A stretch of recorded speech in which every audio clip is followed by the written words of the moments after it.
Halo, selamat malam. Kembali lagi di channel yang paling biasa aja, yaitu Puisi Bengal. Bersama saya, Rama. Di konten Ngadangu kali ini, saya akan membacakan cerita pendek dari Rai Nur Fatimah yang berjudul The Secret of the Toilet. Bagi kalian yang ingin membaca cerpennya, ada di link deskripsi di bawah. Tak usah berlama-lama, siapkan headset dan dengarkan aku, maka kamu mengerti.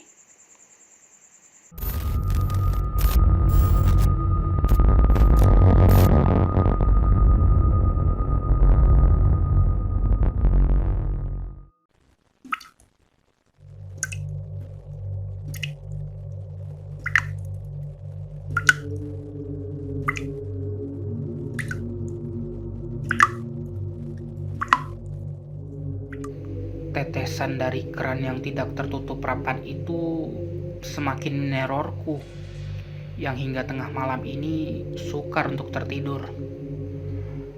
Kulirik bulatan putih di dinding yang terhalang remang-remang malam. Mana baru jam 11.45 lagi, bisikku pelan. Entah sudah berapa kali aku membolak-balikan bantal usang yang hampir tidak tersentuh sabun selama aku pindah ke kosan Bu Alina. Maklum, aku adalah seorang siswi kelas 3 SMA yang merangkap menjadi pelayan di sebuah restoran siap saji. Sebelumnya, aku tinggal di kosan Budian, tapi karena terbelit hutang kanan kiri, ya dengan terpaksa aku kabur. Padahal malam itu Kak Danar, putra bungsu Budian, bersikeras menghalangi kepergianku. Aku harus pergi daripada tiap hari kena omel Budian, belum lagi cibiran pedas dari penghuni kos lain tentang hutangku yang belum aku bayar. Berbekal uang Rp300.000 hasil penjualan ponsel lamaku, aku memberanikan diri untuk tinggal di kosan baru dengan menjanjikan upahku sebagai pelayan restoran. Akhir bulan nanti segera cair, Bu. Bujukku kepada Bu Alina saat dia menolak rencanaku tinggal di kosannya.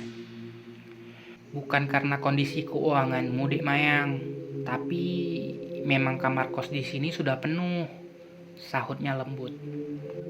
Ya, memang benar.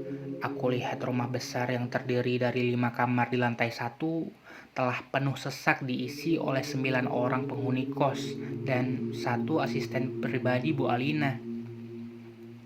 Tapi dengan berbagai pertimbangan, akhirnya beliau menyerahkan kamar putri sematawayangnya yang tengah mengenyam pendidikan di Jepang kepadaku.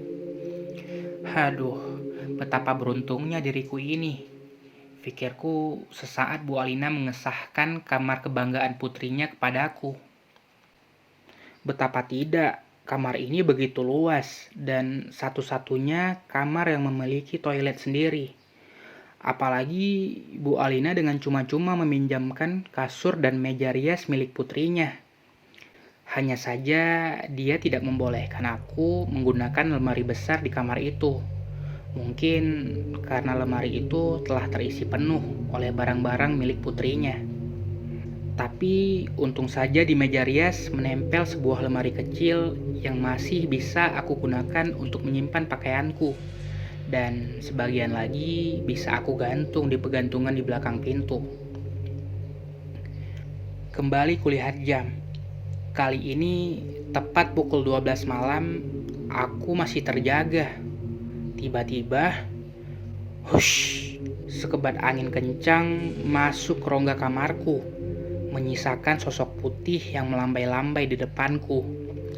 Seketika aku terkejut. Sial, hampir saja membiarkan jendela terbuka semalaman. Kurutuku sambil menutup jendela dan membenarkan tirai putih yang tersapu angin. Aku kembali merebahkan tubuh mungilku di kasur besar nan empuk ini. Pelan tapi pasti, mata ini mulai menutup.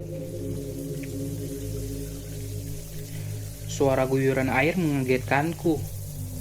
Jam segini siapa yang mandi sih? Ganggu orang saja, gerutuku kesal.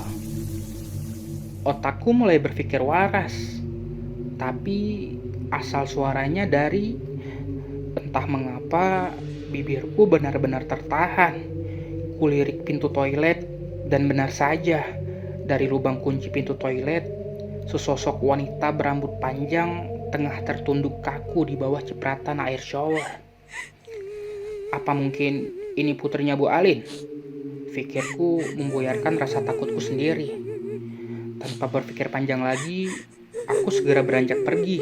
Namun, baru beberapa langkah menuju tempat tidur, suara tangisan memaksaku untuk kembali. Kenapa, Mbak? Mbak nggak kenapa-napa kan? Tanyaku sedikit gugup. Dia tak kunjung menjawab pertanyaanku. Malah, tangisannya semakin menjadi-jadi.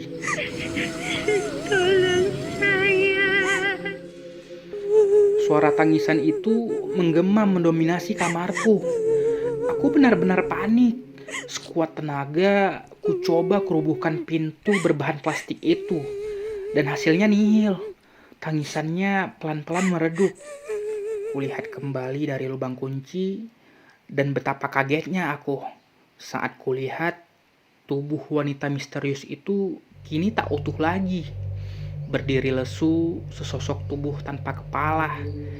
Lehernya dipenuhi daging yang berantakan, dan cipratan darah segar menodai dinding-dinding toilet.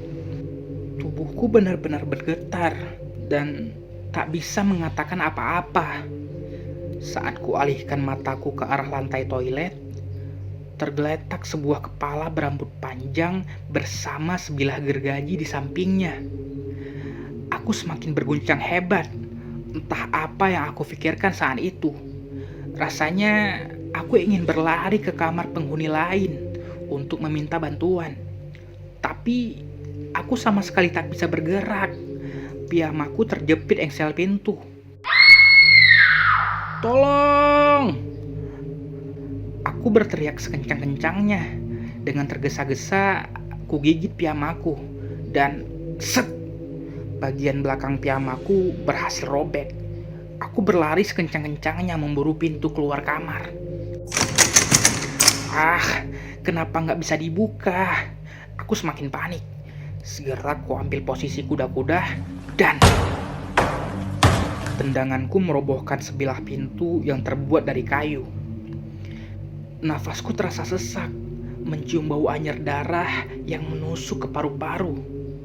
Tapi aku semakin menggila dan ketakutan saat kulihat pemandangan aneh dari balik pintu kamarku. Toilet? Tanyaku bingung. Ternyata toilet yang sama. Hanya saja yang membedakan tinggal kepala yang tergeletak di lantai. Kepala berambut panjang itu pelan-pelan menoleh dan menyeringai kepadaku.